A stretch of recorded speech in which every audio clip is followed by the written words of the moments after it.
El apocalipsis. La desaparición de toda una sociedad o su autodestrucción. El fin de una civilización. Nosotros, mientras seguimos con nuestra vida diaria, apenas pensamos en eso. Estamos convencidos de que algo así no podría pasarnos. Pero a otras civilizaciones les ocurrió. Apocalipsis de la antigüedad. El imperio, como forma de gobierno, ha modelado nuestras vidas desde hace milenios. El imperio romano. El imperio mongol. El imperio británico. Todos han dominado tierras y pueblos, pero ninguno de ellos fue el primero. En el siglo 24 a.C., Mesopotamia estaba compuesta de numerosas ciudades-estado, cada una con su rey y con su dios preferido.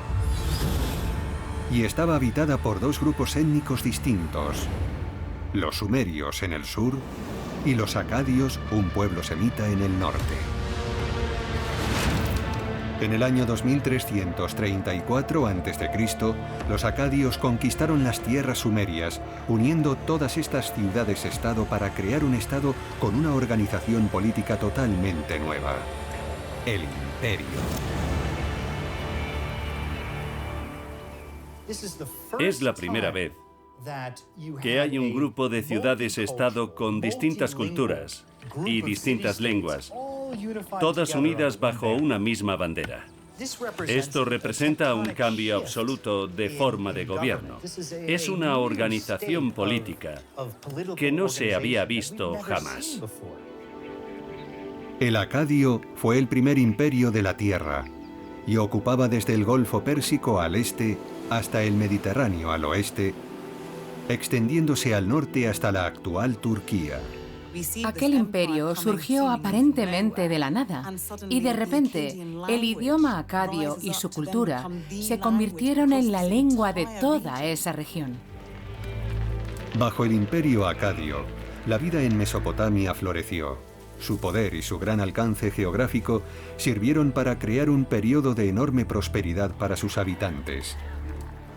Sus rutas comerciales abarcaban distancias inmensas fuera del imperio.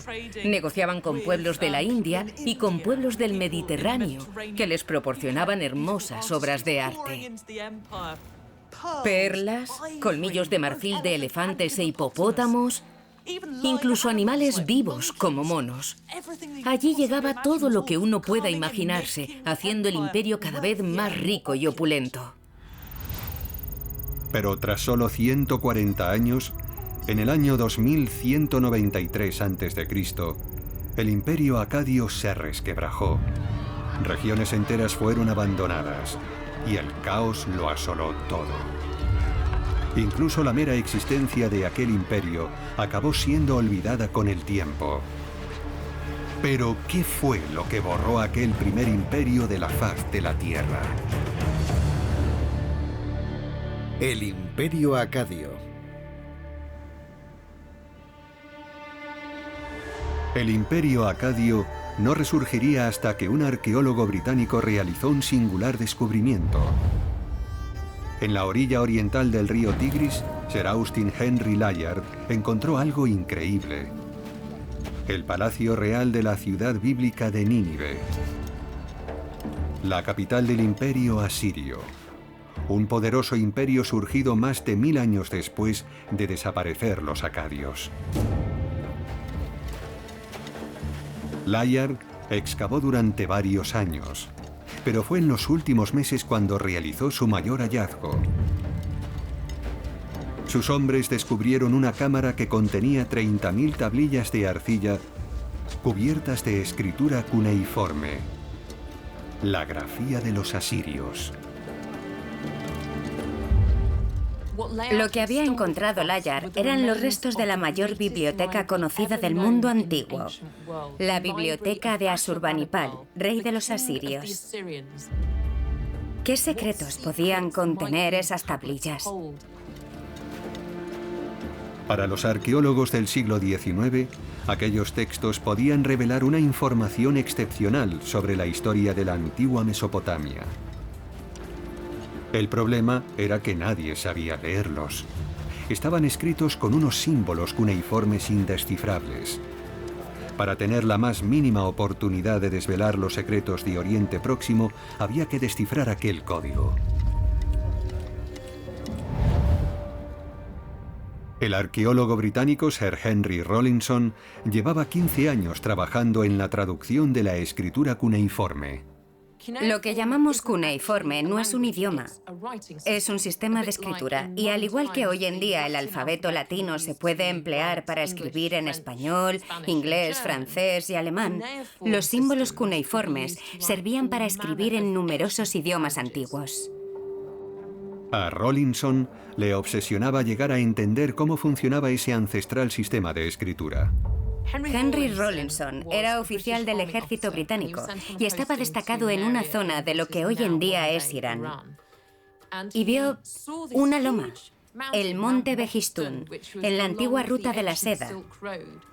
Y a mitad de camino de la cima, observó unos grabados antiguos. Vio que aquello era escritura cuneiforme. Y también se dio cuenta de que el texto no estaba en un único idioma. Parecía haber 3 lenguas distintas, todas ellas escritas en cuneiforme. Identificó una de ellas, era persa antiguo, pero ¿qué idiomas eran los otros 2? Rawlinson logró traducir el texto en persa, pero las otras 2 lenguas continuaban siendo un misterio. Al ver el descubrimiento de Layard, se dio cuenta inmediatamente de que los símbolos cuneiformes de aquellas tablillas eran idénticos a los de uno de los idiomas sin descifrar que aparecían en la inscripción del Behistún. Si pudieran traducir lo que decían los grabados del Behistún en ese misterioso idioma, podrían emplear eso para empezar a descifrar lo que ponía en las tablillas de arcilla halladas en la biblioteca. Comprender esta lengua podía ser crucial para descubrir los secretos de la antigua Mesopotamia. De modo que Rawlinson volvió al texto del Behistún. Se suponía que el grabado decía lo mismo en los 3 idiomas, con escritura cuneiforme. ¿Estaba oculta allí la respuesta? Rawlinson comprendía la inscripción en persa. Si pudiera utilizar aquello buscando los símbolos que se repetían para descubrir el significado de algunas palabras, tal vez lograra descifrar las otras 2 lenguas desconocidas. Si Rawlinson consiguiera encontrar correspondencias entre la escritura cuneiforme persa y aquel enigmático idioma, quizá pudiera crear un alfabeto que ayudara a leer los textos de la biblioteca de Nínive. En el persa antiguo se empleaban unos 43 símbolos, y él se dio cuenta de que cada uno correspondía a una letra o una cifra. Sin embargo, las otras 2 lenguas parecían emplear muchos más símbolos. Pero esto proporcionó una pista a Rawlinson. Había demasiados símbolos cuneiformes para que cada uno representase un fonema. Ese lenguaje debía de ser silábico. Cada símbolo representaría una sílaba. Rawlinson utilizó el método de ensayo y error, buscando correspondencias entre los símbolos del idioma misterioso con las grafías del persa antiguo que sabía traducir. Por ejemplo, si esto significa rey o dios en persa, puede que sea lo mismo que esto otro en el otro lenguaje. Así que probaba una y otra vez. Tardó casi 10 años, pero Rawlinson acabó descifrando la clave. Al fin podía leer las tablillas de la biblioteca de Nínive. Y menudo tesoro había allí. Había textos de medicina, textos de astrología y una sección enorme de historia. Era extraordinaria, y no solo habían dejado constancia de la historia de su pueblo, los asirios, sino que también habían escrito sobre quienes les habían precedido. Y hablaban de un imperio que nadie sabía que hubiera existido, y lo definían como el más grande de la historia. Rawlinson halló referencias al primer imperio de nuestro planeta, un pueblo que había regido toda Mesopotamia. Había encontrado la civilización perdida de los acadios. Los arqueólogos se quedaron perplejos. ¿Quiénes eran esas gentes? ¿Cómo es que no habíamos oído hablar de ellos? ¿Cómo había podido quedar toda su civilización sepultada de tal modo en las arenas del tiempo?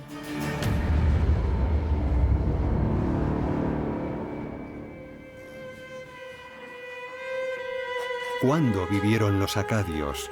¿Cuándo fueron exterminados? ¿Y qué ocasionó su destrucción? Rawlinson se pasó años traduciendo tablillas, una tras otra, en busca de pistas. Pero en 1867, casi 10 años después de haber descifrado la escritura acadia, se encontró con un texto especial. Era la historia de Sargón de Akkad, el primer monarca del Imperio Acadio. Por fin había descubierto el principio de la historia acadia. En el año 2334 a.C., Sargón llegó al poder como rey de Kish, una ciudad-estado dentro de la región de Mesopotamia. Desde el principio, la historia acadia se halla impregnada de violencia y conflictos. Sargón libró una guerra tras otra, expandiendo su reino a lo largo y ancho de Mesopotamia, conquistando y sometiendo ciudades-estado tanto acadias como sumerias, para formar el Imperio Acadio, el primer imperio de la Tierra. Con el fin de financiar la administración de este nuevo país, Sargón exigía que todas las ciudades-estado pagaran ciertas tasas. Los impuestos son el precio que se paga por una sociedad civilizada. Lo que hizo Sargón fue exigir que cada individuo produjera cierta cantidad de cereal y lo llevase a un centro administrativo. Esos centros administrativos eran silos o almacenes de grano. Sargón necesitaba mucho grano, principalmente para financiar una innovadora idea suya: el ejército permanentemente pertrechado y armado, formado por soldados profesionales, bien equipados y siempre dispuestos a luchar. Hasta entonces, si había que luchar, si se iba a la guerra, se reclutaban hombres en las poblaciones a la fuerza. Aquellos soldados en realidad eran agricultores o ganaderos. No eran guerreros profesionales. No tenían por qué ser hábiles en el combate. Sin embargo, formando un ejército permanente, siempre cuentas con gente que sabe matar. Pero fue durante el reinado del emperador Naram Sin, en el 2254 a.C., cuando este imperio llegó a su auge. Naram Sin empleó muchísimos recursos en trabajos de construcción. Levantó grandes templos y ciudades.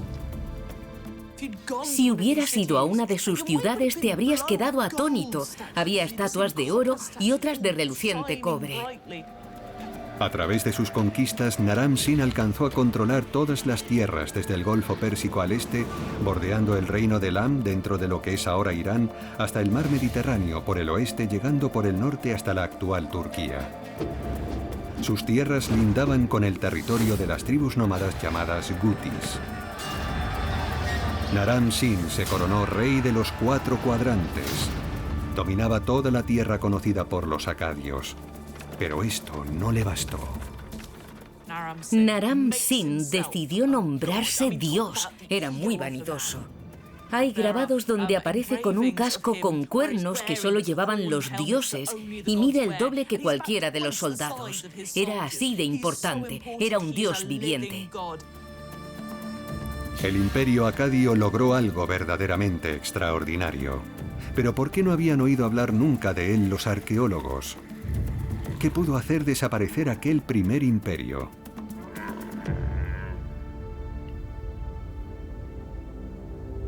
Alguna pista debe de haber sobre las causas de que los acadios fueran borrados de la historia.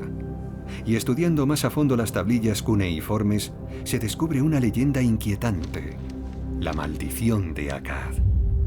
La historia dice que Naram Sin atacó la ciudad de Nippur y destruyó su templo cometiendo un enorme sacrilegio. Y como consecuencia, fue maldecido. Los dioses quedaron tan horrorizados por sus acciones que rezaron por la destrucción de su imperio. Un fragmento de la maldición de Akkad dice que la hierba crezca alta en tus caminos y tus canales queden bloqueados por sedimentos. Que en tus llanuras donde crece el grano germine la semilla del llanto.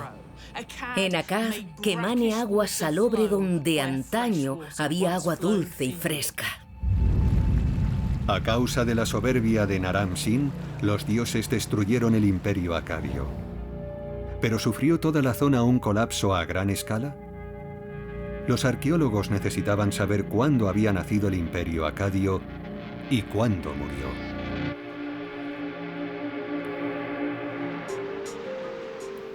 El arqueólogo y filántropo Herbert Well Blundell donó su colección de objetos y antigüedades de Oriente Próximo al Museo Arqueológico de la Universidad de Oxford.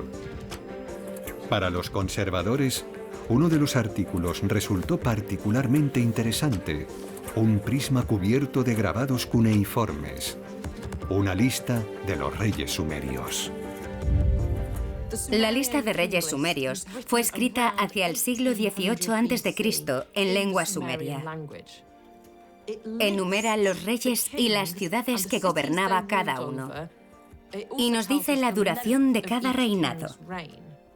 Y en esa lista se menciona a los acadios. Si puedes averiguar cuándo estaba en el trono cierto rey, sabrás cuándo reinaron cada uno de los otros. De modo que si con esta lista sumeria conseguimos una fecha, podremos datar el imperio acadio y saber, por primera vez en la era moderna, cuándo vivieron los acadios. Pero sin una referencia temporal, un año de partida, la información era inútil. Volvieron a revisar la biblioteca de Nínive. Allí había registros de eclipses solares. Los eruditos se dieron cuenta de que si encontraban un eclipse solar del que hubiera registros en un calendario conocido, podrían usarlo para sincronizar el calendario usado en la lista de reyes sumerios. Y encontraron uno. Un eclipse que, según los antiguos griegos, había tenido lugar el 15 de junio del 763 a.C. Al fin podría conocerse la antigüedad del imperio acadio. Sabemos que Sargón el Grande subió al trono en el año 2334 a.C. Pero después del año 2193, la lista de reyes sumerios empieza a informar de lo que parece un desmembramiento caótico del imperio acadio.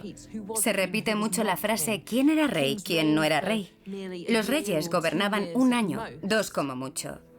Eso sugiere que había agitación, caos, confusión. Tal vez el imperio estuviese a punto de fracturarse. La lista de reyes sumerios apunta a que aquel gran imperio estaba implosionando, pero no dice por qué. Los arqueólogos ya tenían un año para la muerte del imperio acadio, pero seguían sin saber por qué había desaparecido. ¿Qué pudo provocar la repentina caída del primer imperio del mundo? Decidieron volver su atención a cómo logró sobrevivir y prosperar este pueblo en el arduo clima de Oriente Próximo.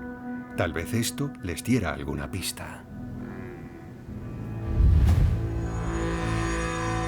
La civilización acadia no fue la primera que había surgido en Mesopotamia. Hace más de 5000 años, en el siglo 31 a.C., brotaron del desierto las primeras grandes ciudades sumerias. Fueron estas ciudades-estado las que conquistaron los acadios, unificándolas para crear el primer imperio. Los sumerios fueron uno de los primeros pueblos en utilizar la rueda, el arado y en fabricar cerveza, y desarrollaron el primer sistema de escritura del mundo, la forma más primitiva de la escritura cuneiforme. Los sumerios pudieron hacer todo esto porque dominaban la agricultura. y el exceso de alimento que esto les proporcionaba les permitió pasar de ser cazadores y recolectores nómadas a vivir en asentamientos permanentes y posteriormente en ciudades. Y hay dos accidentes geográficos naturales de Mesopotamia esenciales para el nacimiento de las primeras civilizaciones. Mesopotamia es una preciosa palabra griega que significa entre los ríos. Procede de dos palabras, meso, que significa entre, y potami, que significa ríos. Y los ríos a los que se refiere son el Tigris y el Éufrates. Ríos que en la época antigua eran portadores de vida. En la época del Imperio Acadio, el clima de Mesopotamia era similar al de hoy día. Inmensos desiertos salpicados de islas fértiles rodeaban aquellos dos ríos. Y en una tierra de escasísimas lluvias, los sumerios hallaron la forma de usar el agua de los ríos para transformar el desierto en tierra agrícola, construyendo enormes canales de riego.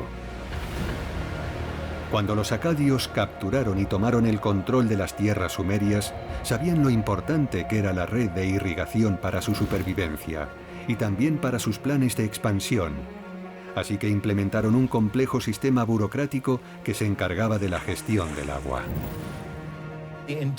Toda la vida de la antigua Mesopotamia, de Acadia, dependía del buen estado de aquellos canales. Para producir tanto cereal como tenían, mediante el riego de los campos, debían hacer un mantenimiento constante de esa compleja red de canales de irrigación.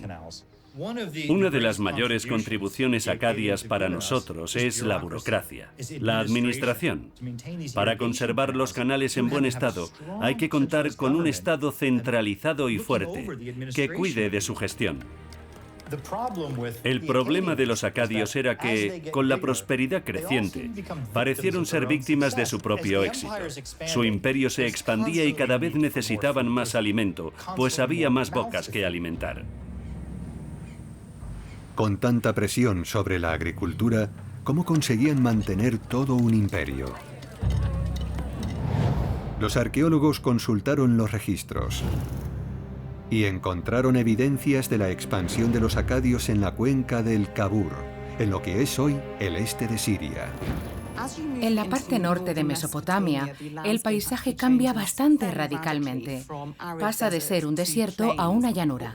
A diferencia del sur, donde había canales de riego, aquí los cultivos recibían directamente agua de lluvia. En esta zona, la agricultura dependía del clima. No era tan eficiente como los regadíos, pero en las llanuras del Kabur, los acadios encontraron la forma de alimentar a su pueblo. Y esta producción de cereal se volvió vital para su ejército permanente. La historia de los acadios está repleta de conflictos. El norte de su territorio era un objetivo muy preciado para sus enemigos y tenían muchos. Los arqueólogos buscaron aquí pistas de la caída del imperio acadio. El conocido arqueólogo británico Max Mallowan realizó una excavación en las ruinas de Tel Brak, un vasto asentamiento de 7000 años de antigüedad situado en las llanuras de Kabur. Sin duda, en un lugar tan extenso, forzosamente debía haber restos acadios. El problema era dónde cavar. Para decidirlo, Sir Mallowan empleó una técnica innovadora, la fotografía aérea. Una década antes, aquella zona había sido fotografiada en numerosas ocasiones, y las imágenes obtenidas proporcionaron a Mallowan una vista de Tel Brak que le facilitaba la identificación de cualquier posible estructura artificial. Y cuando finalmente empezó a excavar, la investigación demostró su utilidad. Lo que encuentra son muros, y no unos muros cualquiera de una vivienda normal. Enseguida se da cuenta de que aquello era un palacio con un enorme granero y además una fortaleza. Y no es lo único que encontró. En los bloques estaba el sello del rey Naram Sin, lo que significa que aquello fue construido en el auge del imperio. Sin embargo, aquel palacio, con el gran silo y aquella fortaleza, estaba sin acabar. Habían dejado la construcción a medias. ¿Qué pudo llevar a los acadios a abandonar la construcción de un castillo en un lugar tan importante a nivel estratégico? Los arqueólogos empezaron a preguntarse si aquello estaba relacionado con la caída del imperio. En las décadas posteriores, se descubrieron montones de estructuras acadias en las llanuras de Kabul. Los arqueólogos se quedaron sorprendidos por los hallazgos. Un lugar tras otro, todos habían sido abandonados. En Tel Leilan, los científicos descubrieron bolas de arcilla que se empleaban para fabricar tablillas de texto cuneiforme abandonadas en el suelo del edificio administrativo. ¿Por qué iban a abandonar allí objetos útiles? Y además, en aquel lugar se veían los cimientos de un nuevo edificio, de un palacio que no llegó a completarse. Los arqueólogos encontraron también bloques sin utilizar, junto al edificio en construcción. Aquello demostraba que el lugar había sido abandonado a toda prisa. ¿Por qué iban a abandonar una región tan importante? ¿Era posible que hubieran sido atacados? Si vas a conquistar un gran imperio, lo primero es eliminar su capacidad de avituallamiento. Y en un gran imperio, una de las cosas que puedes hacer es atacar las ciudades donde se producen y almacenan cereales. ¿Podría explicar esto la desaparición del imperio acadio? ¿Fue arrasado? Los arqueólogos deben averiguar si existen pruebas de que hubiera habido una guerra. Marie-Ange Corty es geóloga y especialista en análisis de suelos. Y en 1990 fue contratada para examinar varios lugares de las llanuras de Kabul. Vi algo negro que parecía ennegrecido por el humo en las superficies de varios lugares. Corty encontró pruebas de grandes incendios. ¿Fue destruido Tel Brak por un conflicto bélico? Eso explicaría los materiales abandonados y las construcciones inacabadas. Si la fortaleza fue atacada, sus habitantes habrían tenido que huir dejando todo atrás. Por suerte, los registros cuneiformes proporcionan muchas pruebas de las guerras del imperio acadio. No todo el mundo quería formar parte del imperio acadio. Había rebeliones constantes, agitación social que había que calmar. Y en el este se hallaban los gutis, guerreros nómadas que atacaban continuamente las fronteras del imperio. Pero los acadios también eran buenos soldados. Los acadios eran muy poderosos porque poseían un ejército permanente. Y otra cosa que distinguía a los guerreros acadios era su excelente manejo del arco. Luchaban sin tener que tocar al contrario. Para cuando llegaban al combate cuerpo a cuerpo, la batalla ya estaba ganada. Los acadios sabían defenderse, y un análisis más exhaustivo del suelo quemado revela algo inusual. No había rastro de fuego. Encontramos una sustancia negra con todas las características del hollín, que en teoría, en una situación normal, se relacionaría con la combustión, pero no había habido fuego. En aquella sustancia negra identifiqué varios compuestos que indicaban una vaporización extremadamente rápida a una temperatura muy elevada. Es lo que llamamos un flash térmico. Solo lo hemos podido observar en experimentos de laboratorio. Obviamente hace 4000 años no podían hacer eso. La capa de residuos no pudo ser causada por invasores, y un análisis más profundo del suelo reveló otro detalle curioso. Tel Brak había sido apedreado. Sufrió una lluvia de detritos geológicos. Hay una lluvia de restos extraños y solo podían proceder de altitudes muy elevadas. Corty quería saber qué podría haber causado una destrucción tal en el tercer milenio antes de Cristo. ¿Y tendría relación con la caída del imperio acadio? Amplió sus análisis a otros puntos de las llanuras de Kabul. ¿Existía el mismo patrón destructivo en toda la región? Eso podría ayudar a entender la desaparición de los acadios. En 1991, Corty se desplazó a 50 kilómetros al nordeste de Tel Brak, a un lugar llamado Tel Leilan, y allí descubrió algo asombroso. La misma capa de materia quemada por un flash térmico, y sobre ella otra cosa inusual, polvo, en abundancia. La capa de polvo de Tel Leilan podía tener 10 centímetros de espesor, o quizá más, dependiendo del contexto, de cuánto material se había acumulado. En las depresiones y las zonas más bajas, podía llegar a medir 1 metro. El análisis mostraba una delgada capa de restos gruesos y sobre ella una espesa capa de polvo muy fino. Para Corty, esto indicaba que había caído una gran cantidad de materia que al impactar levantó parte del suelo, que posteriormente volvió a caer en forma de polvo. Algo había lanzado esa materia contra el suelo de Tel Leilan con una fuerza asombrosa. Pero no era esta la única pista inexplicable que halló. Entre los restos caídos en ambos lugares había diminutos trozos de plástico. El Antropoceno, es decir, el periodo geológico actual, se define por la presencia de plásticos y microplásticos. Yo creí que aquello era contaminación. Para mí era material industrial. No entendía qué hacía en aquellos estratos, ni había razones para interesarme por ello. Corty se alejó de la llanura de Kabur para comprobar si alguna otra excavación mostraba características similares. A 300 kilómetros de Tel Leilan se hallan las ruinas del palacio de Tel Amar, y aquí los arqueólogos habían descubierto algo increíble. Pude ver el palacio del Imperio Acadio derrumbado por entero. La estructura se había desestabilizado y estaba totalmente derruido. Nos quedamos sin habla al verlo.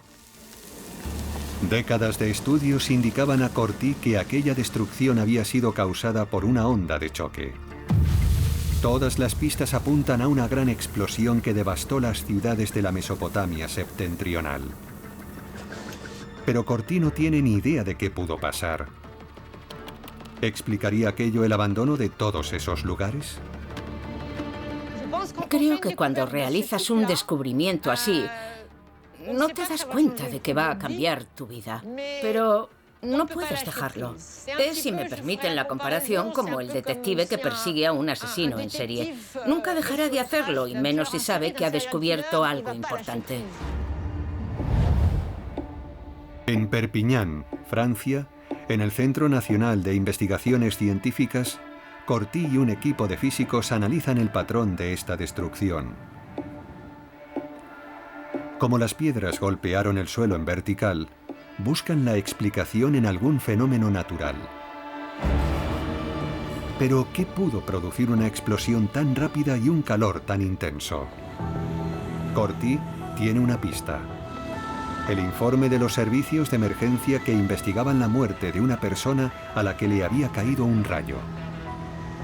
Aunque parezca increíble, en la escena del accidente, los servicios de emergencias habían encontrado un material familiar, los mismos polímeros plásticos que descubrió Corty en las llanuras de Kabur. Entonces pensé que no era contaminación, no encajaba porque no poseía las características del plástico industrial. Los plásticos industriales se crean combinando y procesando subproductos del petróleo y poseen una estructura molecular única. Pero los polímeros encontrados en la escena del accidente eran distintos. Hemos podido proceder a la identificación de los efectos de la víctima, los restos quemados por el rayo, y hemos concluido que, en efecto, existió cierta transformación de la piel de sus efectos personales en polímeros. Estamos tratando con un fenómeno que es el plasma. El rayo generó un plasma eléctrico que transformó algunas partículas en nanopartículas. ¿Y por qué son tan importantes estas nanopartículas? Porque son los mismos óxidos de titanio de las nanocapas que identifiqué en la matriz de los polímeros plásticos de Tel Leilan. Y podría citar otros muchos lugares. Los polímeros plásticos hallados sobre el cuerpo de la persona que sufrió la caída del rayo eran los mismos que había encontrado Corty en las excavaciones. Los análisis han demostrado que el plástico que descubrió no se debía a ninguna contaminación. Era un polímero plástico creado naturalmente por los rayos. Corty tiene el presentimiento de que fueron los rayos los responsables de la destrucción de los asentamientos acadios en las llanuras de Kabur. Pero ¿cómo pudo formarse una tormenta de tales dimensiones? Tras décadas de análisis, Corty ha desarrollado una hipótesis que cree que lo explica. Una bomba de polvo. Esto requeriría una inyección masiva de polvo en las capas altas de la atmósfera, probablemente debido a una erupción volcánica.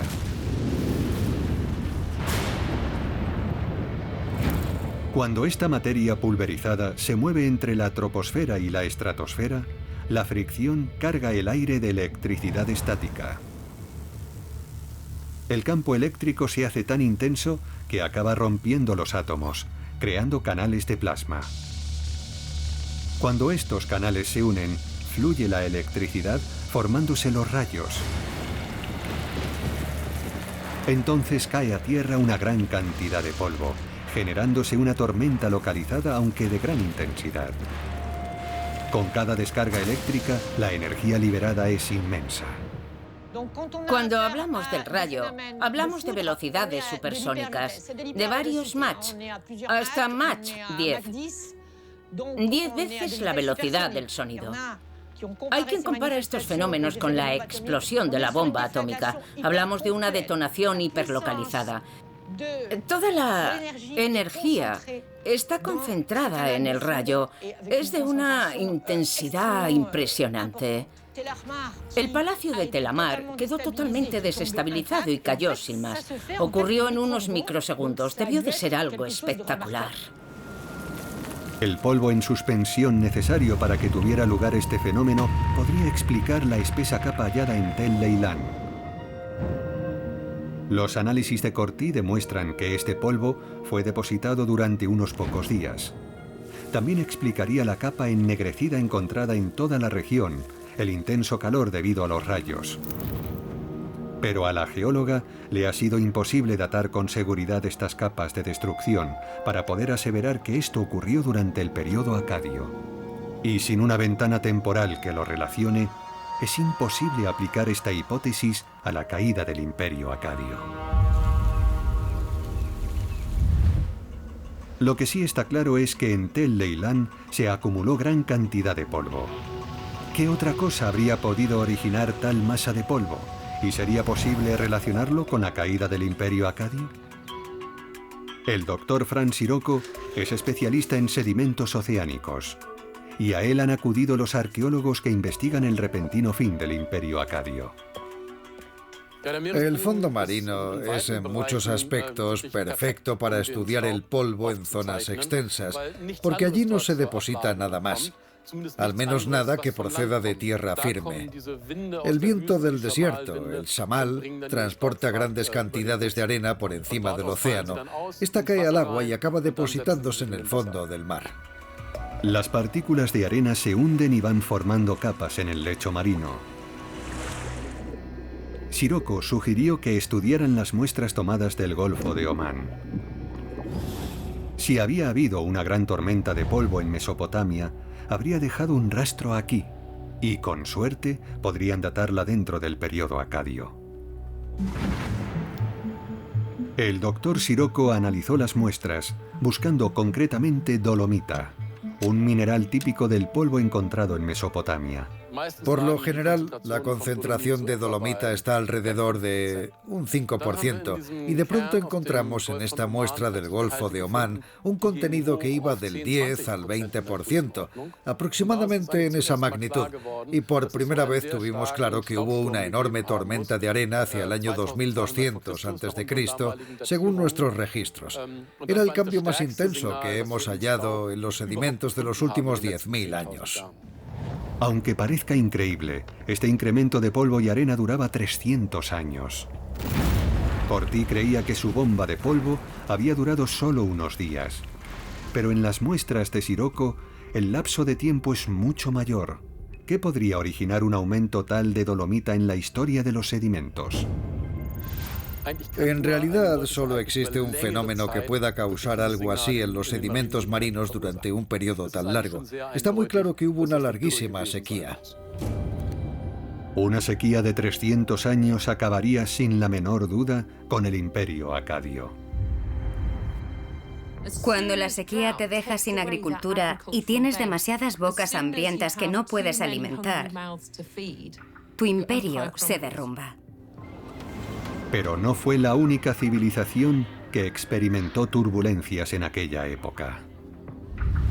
Desde el imperio antiguo de Egipto hasta la civilización del Valle del Indo en el actual Pakistán, varias culturas se hundieron y ciudades enteras fueron abandonadas. La teoría de la prolongada sequía empezaba a hacerse plausible, pero ¿dejaron los acadios alguna prueba que respalde esta hipótesis? Los arqueólogos vuelven a acudir a la lista de reyes sumerios.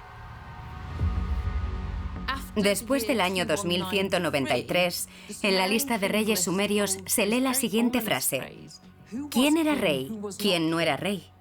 Eso sugiere un alto grado de confusión, de desconcierto. Cada monarca reinaba durante un breve periodo de tiempo. El polvo de los sedimentos extraídos del Golfo de Omán muestra un pico hacia el año 2200 a.C., que encaja perfectamente con el caos al que apunta la lista de reyes sumerios. La sequía parece cada vez más la causa de la caída del Imperio Acadio. Pero hay un problema con los resultados del Dr. Sirocco. Las muestras del fondo oceánico no pueden datarse con una precisión rigurosa. Los resultados adolecen de un margen de error de 300 años. Por tanto, la sequía podría ser anterior o posterior al Imperio Acadio. Sin una datación más exacta, resulta imposible demostrar que la sequía coincidiera con la caída de este imperio. Pero entonces, un golpe de suerte. En el año 2018, el Laboratorio de Estudios Paleoclimáticos de la Universidad de Oxford recogió unas muestras de estalagmitas de cuevas a las afueras de Tirán, en Irán. Los científicos estudian la geología mundial para conocer el clima de épocas pasadas. Las estalagmitas son un buen indicativo del clima. Nos dicen mucho sobre las condiciones que había durante su formación. Y al analizar la historia de los sedimentos depositados en las muestras de estas estalagmitas, se encontraron con algo que no esperaban. Hay un gran aumento de la presencia de polvo en el año 2200 a.C., que dura unos 300 años. ¿De dónde salió todo aquel polvo? Estudiando el análisis paleoambiental, vemos que principalmente procedía de Mesopotamia. Y puesto que esas pruebas poseían una alta resolución, era posible datar ese periodo con exactitud, y coincidía totalmente con las muestras del Golfo de Omán. Lo que demuestra que hubo una sequía en aquella región. ¿Pero qué causó esa sequía? Uno de los fenómenos que se estudian como causa de las sequías en todo el mundo es el Niño. ¿Pudo ser el responsable de la gran sequía del año 2200 a.C.? El Niño tiene lugar cuando las aguas tropicales del Pacífico Oriental se calientan más de lo normal. Sus efectos son impredecibles y a menudo ocasiona sequías en grandes extensiones. El doctor Franz Sirocco intuye que este fenómeno fue lo que originó la sequía de hace 4000 años. Pero ¿cómo se puede averiguar cuándo ha aflorado el Niño en el transcurso de la historia? Sirocco estudia lo que sabemos hoy en día. Ahora sabemos muy bien que el Niño produce un intenso calentamiento de las aguas de la costa de Perú, que por lo general son muy frías. Y el aumento de temperatura del agua deja rastros en el plancton que se deposita en el fondo del mar frente a las costas de Perú. Y esto puede analizarse en las muestras de sedimentos para saber exactamente cuáles han sido los periodos de agua cálida y cuáles los de agua fría. Al estudiar las muestras, se vio un aumento de plancton en los sedimentos del 2500 al 2000 a.C. Para el doctor Sirocco, Esto indica una intensificación de la actividad del Niño durante el periodo de sequía en Mesopotamia. Desde luego no puedo proporcionar pruebas fehacientes de que los cambios del Niño alrededor del año 2200 a.C. causaran la sequía en Mesopotamia.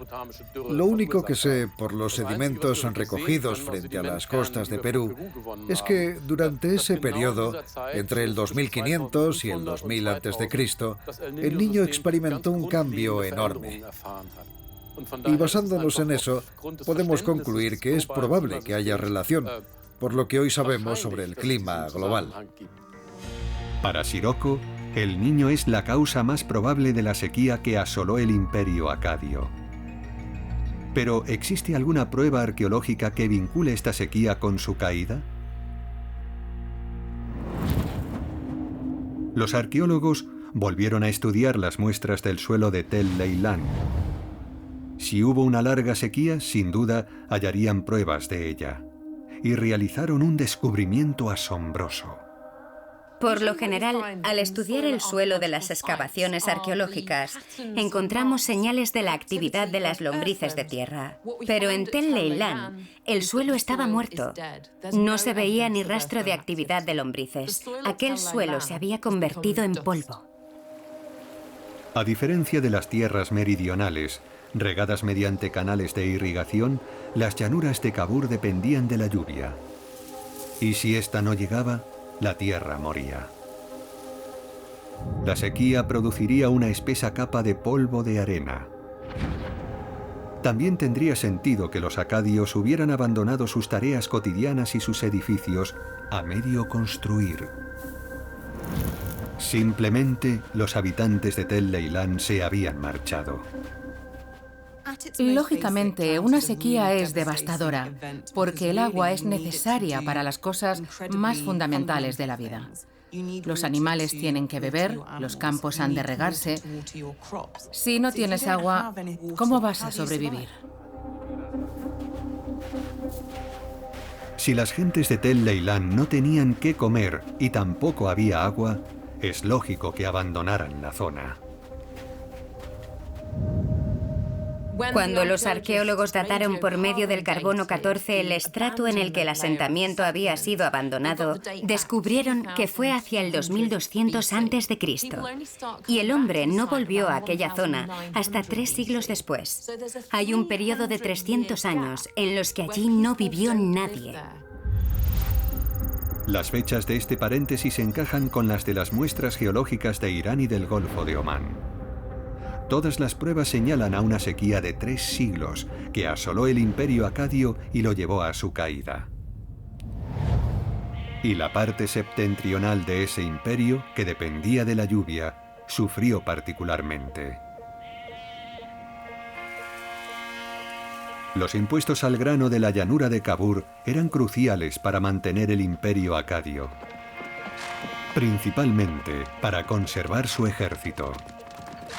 Las ciudades-estado reacias al control acadio aprovecharon esta oportunidad para rebelarse.